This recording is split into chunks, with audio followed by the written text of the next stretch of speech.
ಇದರೊಳಗೆ 35 kg ಕರ ಇದೆ. ಈ 35 kg ಕರಿಗೆ 30 kg ಸಗಣಿ,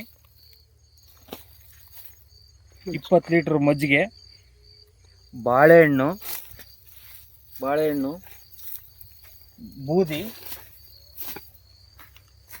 ಬೂದಿ, ಆಮೇಲೆ ಪಪ್ಪಾಯ ಹಣ್ಣು, ಉತ್ತದ ಮಣ್ಣು, ಹಾಗೆ 6 ಥರ ದ್ವಿದಳ ಧಾನ್ಯದ ಹಿಟ್ಟು, ಎಣ್ಣೆ ಕಾಳಿನ ಹಿಟ್ಟು, ದ್ವಿದಳ ಧಾನ್ಯದ ಹಿಟ್ಟು, ಟಮಟೆ ಹಣ್ಣು, ಗೋತ, ಹಾಗೆ ಮೊಸರು, ಇದ್ಲು, ಬೂದಿ, ಯುನಿ ಎಂಜೈಮ್ ಮಾತ್ರೆ, ಗೋಕುಪಾಮೃತ,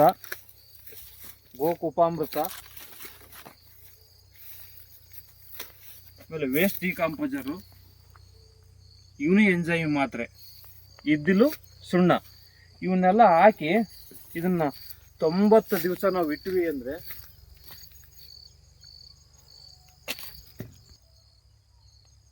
ಹಾಗೆ ಸುಣ್ಣ, ವೇಸ್ಟ್ ಡಿಕಾಂಪೋಸರು, ಗೋಕುಪಾಮೃತ, ಈಗ ಸುಮಾರು ಈಗ ಐಟಮ್ಮು 30 ಐಟಮ್ ಆಗಿದ್ದಾವೆ.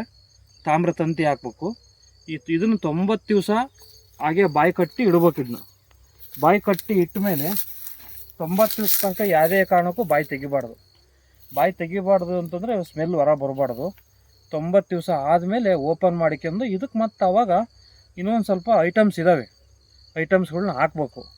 ಅವನ್ನ ಹಾಕೋಕೆ ಮಾಡೋಣ. ಈ ಸದ್ಯಕ್ಕೆ ಇಷ್ಟಕ್ಕೆ ರೆಡಿ ಆಗುತ್ತೆ. ಇದು 200 ಲೀಟ್ರು ಸುಮಾರು ಒಂದು 200 ಎಕರೆ ಗೊಬ್ಬರ ಆಗುತ್ತೆ.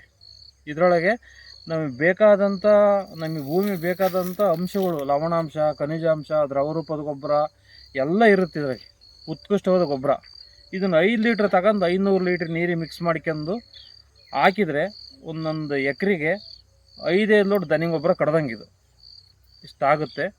ಇದನ್ನು ಇವತ್ತು ಮಾಡ್ತೀವಿ. ಮಾಡೋಕ್ರೆ ಇದನ್ನೆಲ್ಲ ಹಾಕ್ತೀವಿ. ಹಾಕೋದು ಅಂತ ನೋಡೋಣ.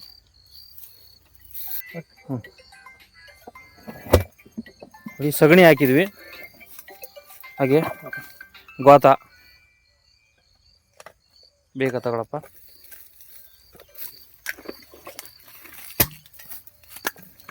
ನೋಡಿ ಗೋತ 20 ಲೀಟ್ರ್ ಗೋತ,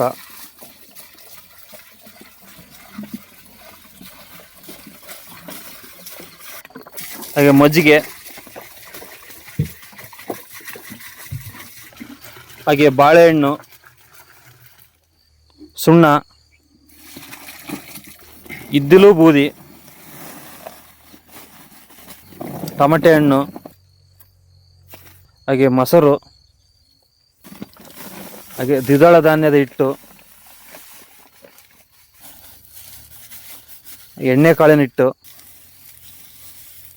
ಎಲ್ಲ ಥರ ಮಿಕ್ಸಿಂಗ್ ಕಾಳು, ಹಾಗೆ ಗೋಕುಪಾಮೃತ, ವೇಸ್ಟ್ ಡಿಕಾಂಪೋಸರು,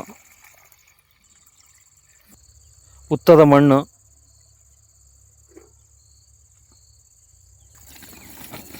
ಪಪ್ಪಾಯ ಹಣ್ಣು. ಬೆಳಗ್ಗೆನೇ ಅಷ್ಟು ಕೆಳಕ್ಕೆ ಹೋಗುತ್ತದು. ಹಾಗೆ ನಮ್ಮದೇ ಒಲವಿನ ಮಣ್ಣು, ಬದುವಿನ ಮಣ್ಣು 3 ಬಕ್ಸೆ. ಇದು ಇಷ್ಟೆಲ್ಲ ಆಯಿತು. ಇದೆಲ್ಲ ಆದಮೇಲೆ ಇದು 90 ದಿವಸ ಕ್ಲೀನಾಗಿ ಬಾಯಿ ಕಟ್ಟಿ ಇಡಬೇಕು. ಇದು ವೇಸ್ಟ್ ಡಿಕಾಂಪೋಸರು, ಇದು ಗೋಕುಪಾಮೃತ. ಇದನ್ನು 90 ದಿವಸ ಹಂಗೆ ತೆಗೆದಿಟ್ಟು 90 ದಿವಸ ಆದಮೇಲೆ ಕ್ಲೀನಾಗಿ ಉರಿಡಿದ್ರೆ ಇದ್ರಾಗ ಒಂದು ಮೂಳೆ ಇಲ್ದಂಗೆ ಕರಗ್ತವೆ. ಇನ್ನೊಂದು 5 ಐಟಮ್ ಹಾಕ್ಬೇಕು. ಅವ್ನು ಈಗ ಹಾಕೋದಲ್ಲ, ಓಪನ್ ಮಾಡಿ ಮೇಲೆ ಹಾಕೋ ಅಂಥದ್ದು. ಸರಿ, ವಂದನೆಗಳೊಂದಿಗೆ ಭಾರತೀಯ ಕಿಸಾನ್ ಸಂಘ ಶಾಂತರಾಜ್ ಜಿಲ್ಲಾ ಕೋಶಾಧ್ಯಕ್ಷರು, ಹಾಗೆ ನನ್ನ ಸ್ನೇಹಿತರಾದ ವಿಶ್ವನಾಥ್ ತಾಲೂಕು ಘಟಕದ ಕಾರ್ಯದರ್ಶಿ. ಅವರ ಜಮೀನಿನಲ್ಲಿ ಅವರಿಗೆ ಮಾಡಿಕೊಡಲಾಯ್ತಿದ್ನ. ನಮ್ಮ ಕಾಂಟ್ಯಾಕ್ಟ್ ನಂಬರ್ 9880062046. ಯಾರಾದರೂ ರೈತರು ಮಾಡ್ಕೊಂಡಿದ್ರೆ ಈ ಥರ ಇದ್ದಾಗ ಹೇಳಿದರೆ ನಾವು ಬಂದು ಅದನ್ನು ಕ್ಲೀನಾಗಿ ಜೋಡಿಸ್ಕೊಟ್ಟು ಅದನ್ನು ಮಾಡಿಕೊಡ್ತೀವಿ.